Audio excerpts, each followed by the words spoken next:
तना गर्मी होता न का ई बा मोल कारणी एगो बात पूछी। पूछा। सब कहेला कि तू पढ़े लिखे में बड़ी तेज हवा। हाँ पढ़ल लिखल हई तबे न तार बाबूजी बियाह कलन हमरा से। ई बताओ एगो बात पूछो तो तू बता देबो।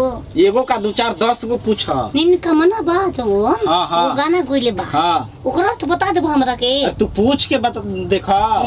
अरे आइल प्यार के मौसम तू बरसात के मजा लो।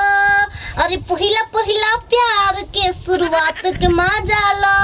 हई मिले के मजा लो।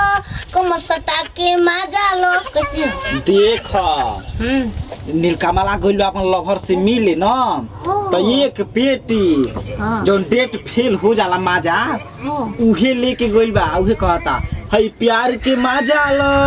हई मुलाकात के मजा लो। हई बरसात के मजा लो। इहे कुल कह या कुल मजा खपा देले बा।